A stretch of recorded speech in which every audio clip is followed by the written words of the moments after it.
أعوذ بالله من الشيطان الرجيم بسم الله الرحمن الرحيم إن الذين سبقت لهم منا الحسنى أولئك عنها مبعدون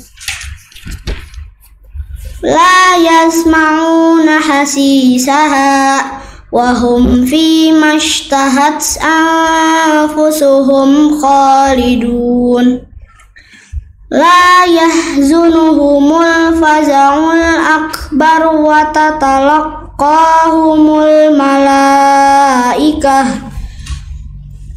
هذا يومكم الذي كنتم توعدون يوم نطوي السماء كطي السجل للكتب كما بدأنا أول خلق نعيده وعدا علينا إنا كنا فاعلين ولقد كتبنا في الزبور من بعد الذكر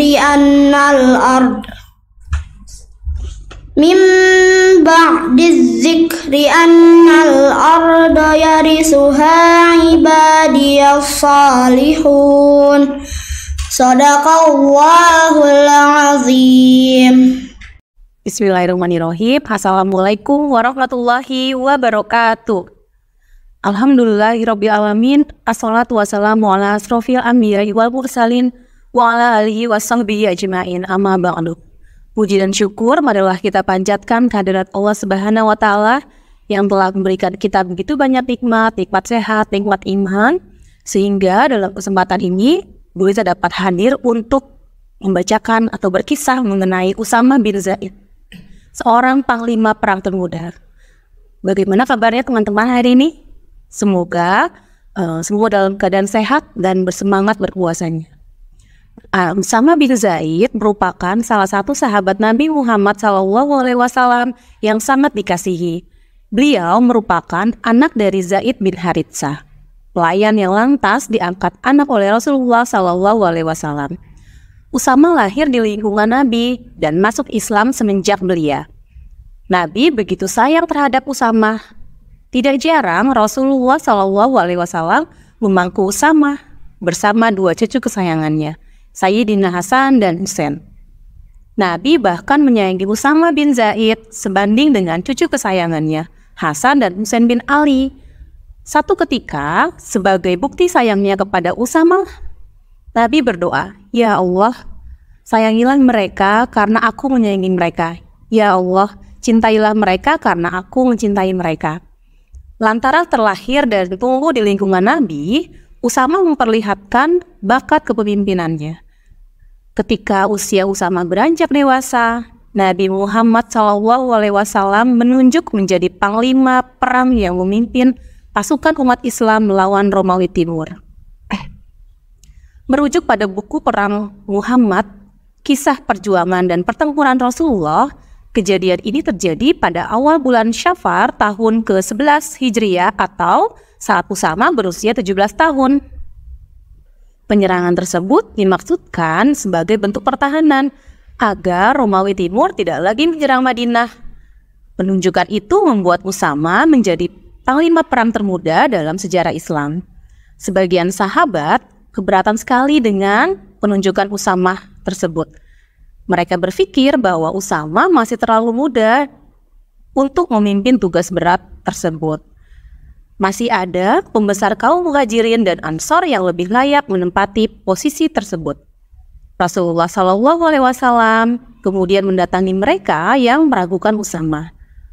Usama lantas berangkat meninggalkan Madinah.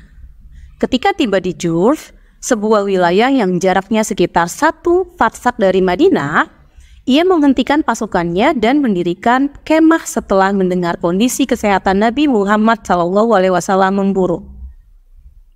Beberapa saat kemudian, Nabi Muhammad wafat. Detasmen yang dipimpin Usama gagal berangkat ke tujuan. Usama langsung kembali ke Madinah. Kemudian, Usama dan detasemennya baru diberangkatkan ke wilayah penduduk Hubna yang berada di bawah kekuasaan Romawi Timur. Pada masa kekhalifahan Abu Bakar Asy-Siddiq, Abu Bakar mengantar Usama sebagai panglima perang dengan berjalan kaki, sementara Usama berada di atas punggung unta. Hal itu merupakan bentuk penghormatan yang dilakukan Abu Bakar kepada Nabi Muhammad SAW yang telah menunjuk Usama sebagai panglima perang. Ia melepaskan Usama dan pasukannya dengan kekuatan 3.000 prajurit. Pemberangkatan pasukan Usama ini menjadi salah satu ekspedisi terpenting dalam sejarah penyebaran Islam. Setelah itu, pasukan Islam terus memperkuat posisi dengan berbagai pertempuran menentukan. Dalam setiap pertempuran, ia bersama dengan pasukannya berhasil unggul dengan sangat gemilang. Tak ada lagi yang berani melakukan perbuatan di luar Islam. Kemudian Usama kembali ke Madinah dengan membawa kemenangan yang gemilang. Penduduk Madinah menguji keberhasilan yang telah dilakukan oleh Usama bin Zaid. Ia menjadi seorang sahabat Nabi yang berprestasi dan ia tercatat sebagai seorang jenderal termuda dalam sejarah perkembangan agama Islam. Tidak hanya itu, Usama juga dikenal orang yang sangat bertakwa dan mencintai kebenaran serta patuh kepada pesan Rasulullah SAW. Beliau juga terkenal sebagai seorang sahabat yang banyak menghafal hadis yang diterimanya dari Rasulullah SAW. Kemudian amal baktinya terhadap Islam tak akan dapat disisihkan dari garis kebesaran perjuangan para sahabat Rasulullah SAW. Semoga amal baktinya terhadap Islam akan tetap dikenal dan mendapatkan penghargaan yang setimpal dengan jasanya. Demikian cerita mengenai panglima perang Usama bin Zaid. Semoga teman-teman semua dapat mengambil hikmah dari cerita yang telah Burita sampaikan. Kurang lebihnya mohon maaf. Burita tutup. Wassalamualaikum warahmatullahi wabarakatuh. Membaca doa berbuka puasa, zahabat zoma wa batalatil urus.